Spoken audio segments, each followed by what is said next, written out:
Hello students, welcome to maths class. देखिए BSc second year maths हम आपके पास जो एक्सरसाइज कर रहे थे वो थी सेकेंड एक्सरसाइज। और आज हम सेकेंड एक्सरसाइज का सॉल्यूशन निकालेंगे, यानी कि क्वेश्चंस करेंगे इस एक्सरसाइज के। जो हमारे पास था सॉल्युबल फॉर पी, ठीक है, ऐसी समीकरण जो सॉल्युबल फॉर पी हो उसके लिए हम सॉल्व करेंगे। तो देखिए क्वेश्चन नंबर हम फर्स्ट लेते के चलते हैं, और भी क्वेश्चंस करेंगे साथ में। आपके ऊपर तो ये लिखा हुआ आएगा कि निम्नलिखित आपका समीकरण को हल कीजिए, ठीक है। निम्नलिखित अवकल समीकरण को हल कीजिए।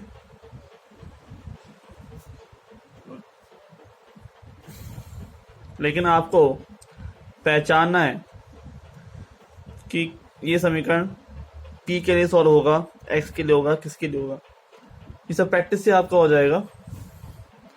तो हम यहाँ पे लेते हैं term P square minus 7p plus 12। आपको द्विघात समीकरण मिलेगी पी के रूप में, ठीक है। तो उसका आपको ध्यान रखना है। तो देखिए पी स्क्वायर 7p प्लस 12 है, तो पी स्क्वायर में फर्स्ट टर्म में दो ऐसे इसको ब्रेक करना है, उनको गुणनखंड करने कि मल्टीप्लाई करने पर 12 आ जाए और ऐड करने पर 7। तो 4 और 3 यही होते हैं, 4p माइनस के 3p प्लस के 12, ठीक है। p कॉमन आ गया, p माइनस 4 और 3 कॉमन आ गया, p माइनस 4 बराबर 0, राइट। तो यहाँ पर दो टुकड़े हो गए इसके, p minus 3 and p minus 4, ठीक है। तो हम यहाँ पे फैक्टर फॉर्म में अवकल लेके सॉल्व कर लेते हैं। माना कि p माइनस 3 बराबर 0, ठीक है।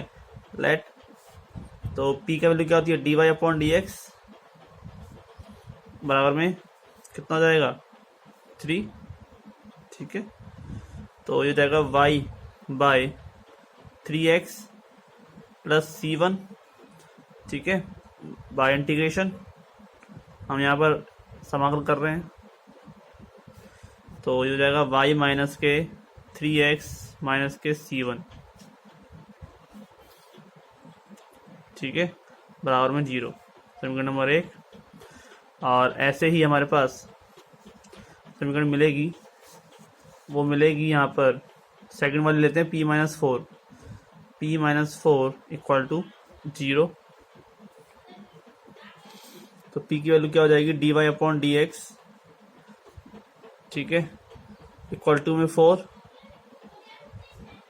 और डी वाई बराबर 4 डी एक्स, देन y बराबर 4x plus c2 and y minus के 4x माइनस के c2 बराबर 0, ठीक है।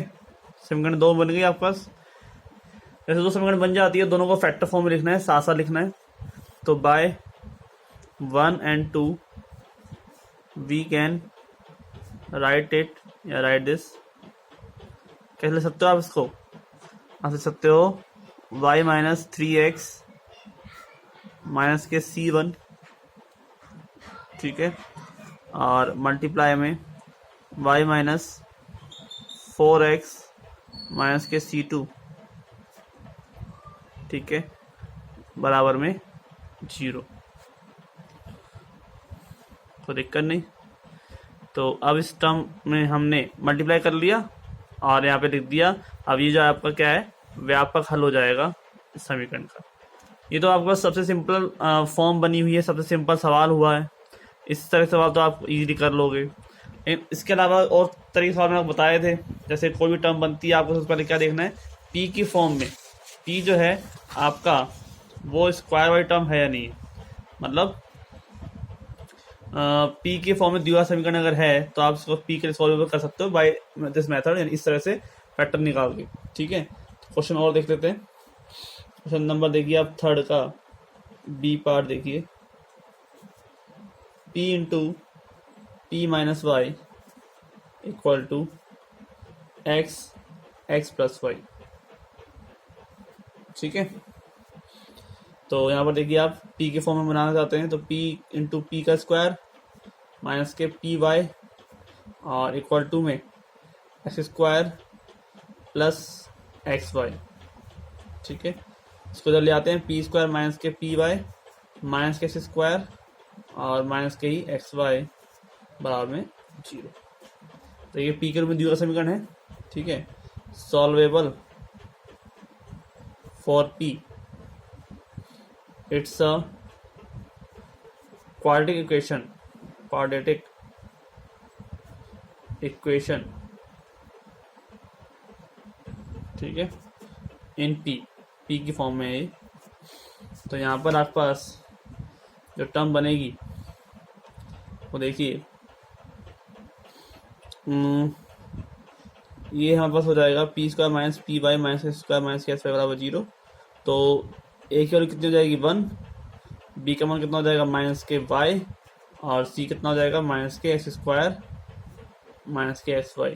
क्योंकि इसके फैक्टर तो हो नहीं पाएंगे, वैसे हम सीधा दर्जा सूत्र से कर लेते हैं। तो माइनस के बी यानी कि plus y plus minus under root b square यानी कि वाई स्क्वायर माइनस के 4a की वैल्यू 1 और सी यानी कि एक्स स्क्वायर प्लस में एक्स वाई कर देता हूँ क्योंकि मैं यहाँ पर इसको प्लस करने वाला हूँ। माइनस में प्लस आ जाएगी बाहर, अपॉन 2a। ठीक है, 2a की वैल्यू कितनी है 1।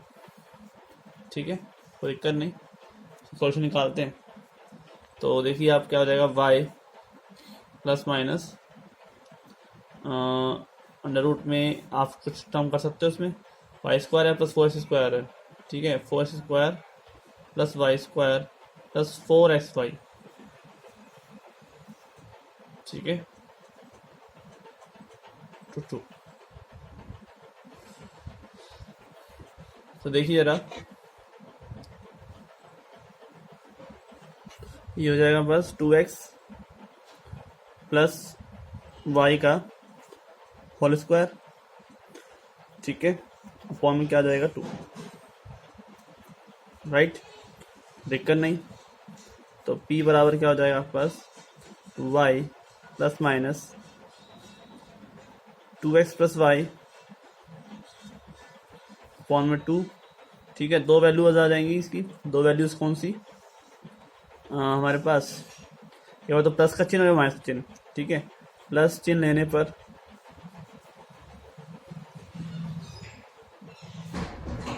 p बराबर y plus 2x plus y upon में 2। ठीक है, तो ये जाएगा 2x प्लस 2y अपॉन में 2 यानी कि x प्लस वाई। ठीक है, 2 से 2 कट जाएगा और इधर है p, तो p के लिए क्या हो जाएगा हमारे पास, dy अपॉन डी एक्स बराबर x प्लस वाई। ठीक है, अच्छा सोल्यूशन निकालना पड़ेगा हमको, जैसे भी हमने मेथड्स पढ़े हैं उस हिसाब से। तो आप देखिए, मैं इसको इस तरह सॉल्व कर सकता हूँ, dy upon d x minus के y बराबर में x। ये टर्म किस हिसाब से हो जाएगी, लीनियर इक्वेशन बन जाएगी ना। ठीक है, तो लीनियर इक्वेशन के हिसाब से मैं सॉल्व कर देता हूँ इसको।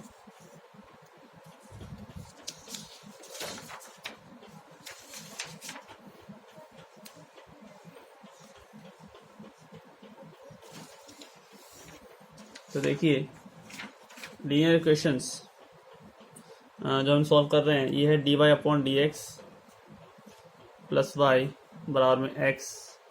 ये हो जाएगा p की वैल्यू कितनी है 1, तो if कितना निकल जाएगा, कहते हैं it's a linear equation.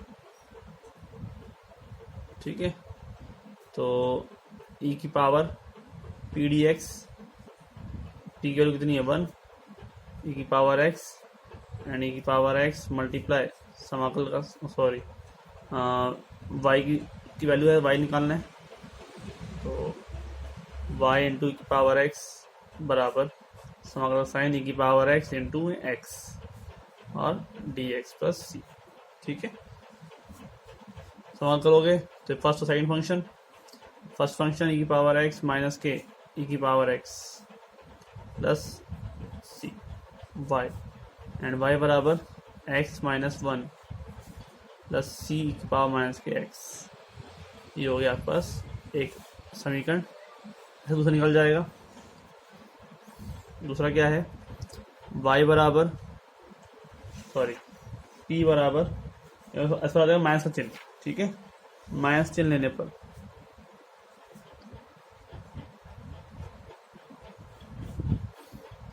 p बराबर क्या रहेगा, y माइनस के 2x प्लस y अपॉन 2, तो y माइनस के 2x माइनस के y कैंसिल, माइनस के x, ठीक है, p कितना हो जाएगा, dy अपॉन डी एक्स बराबर माइनस के x, देन dy माइनस के x dx, तो इंटीग्रेशन कर दे bye integration,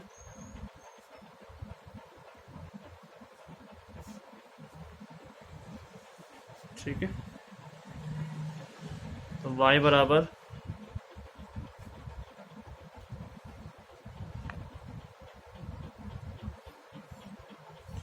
x square by 2 plus C1, C2 हो जाएगा यहाँ पे, ठीक है, C1 तो आपका यहाँ पर है, ये C1 ले लेते हैं, ये जाएगा C2, तो ये समीकरण भी बन जाएगी यहाँ पास, y बराबर क्या हो जाएगा, y plus x square by 2 plus minus के C2 बराबर में 0, ठीक है, एक समीकरण ये हो जाएगी। और फर्स्ट को भी लिख देंगे इसी तरह से, तो by 1 and 2,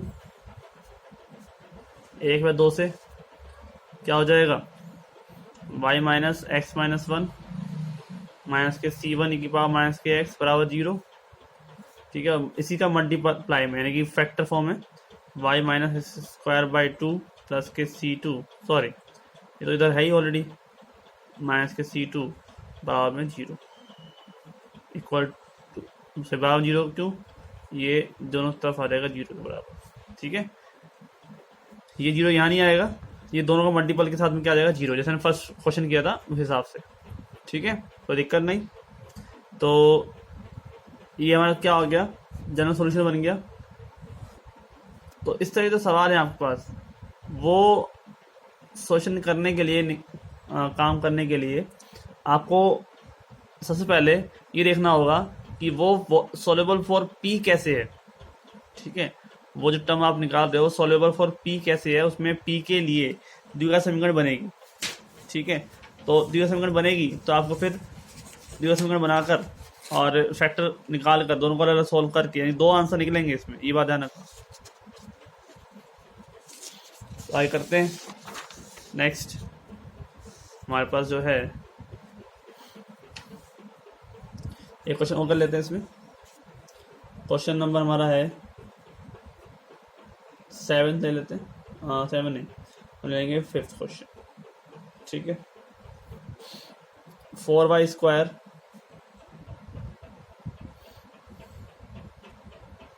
p square plus 2pxy 3x plus 1 plus 3x cube बराबर 0, ठीक है, तो दिक्कत नहीं।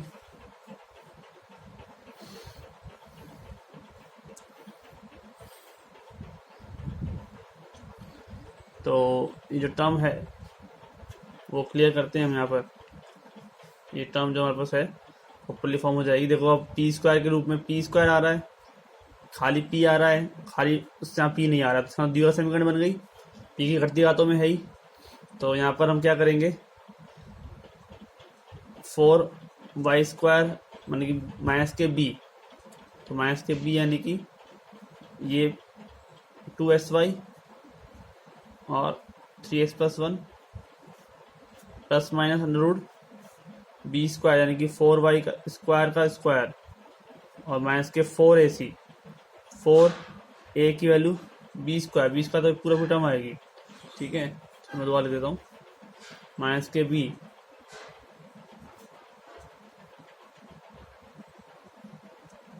Plus minus under b square यानी कि 2xy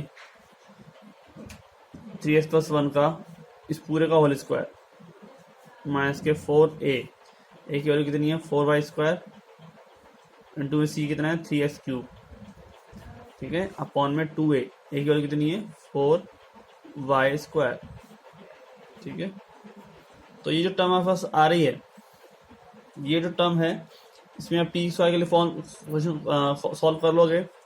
ठीक है, तो ये सब पूरा टर्म है, मैं आपको होमवर्क के लिए दे रहा हूँ। ठीक है, इस तरह की टर्म है आप पास, आप सॉल्यूशन आप निकालोगे, नहीं निकलेगा तो मैं आपको करा दूंगा, लेकिन आप कोशिश करेंगे कि सवाल कैसे हो सकता है, बड़ा है छोटा है, कैसे सवाल हो सकता है। यहाँ पर क्वेश्चन जो 5th है आपको ये खुद करना है। ठीक है, होमवर्क में दे रहा हूँ मैं आपको, ये ट्राई करिए। और इसमें जो मेनली काम है वो अंदर की कैलकुलेशन करने का है। कैलकुलेशन मैं आपको करके दिखा दूं, लेकिन आप लोग प्रैक्टिस करें। ठीक है स्टूडेंट्स, तो सबसे मेन बात है वो बात ये है कि आपको किसी तरह से जो फॉर्म है वो पहचाननी है। जैसे हम यहाँ पर पी स्क्वायर के साथ में ए हो गया, ये पी को छोड़ के बाकी बी और ये सी हो गया, तो पहचाननी है टर्म की पी स्क्वायर वाली फॉर्म में है या नहीं। ऐसे में जो अगला करेंगे solver for y, solver for x, तो उसमें भी हम आपको बताएंगे कि कैसे इसको पहचानते हैं, कैसे सॉल्व करते हैं। ठीक है स्टूडेंट्स, तो आज के लिए इतना ही, मिलते हैं नेक्स्ट लेक्चर में। Thank you.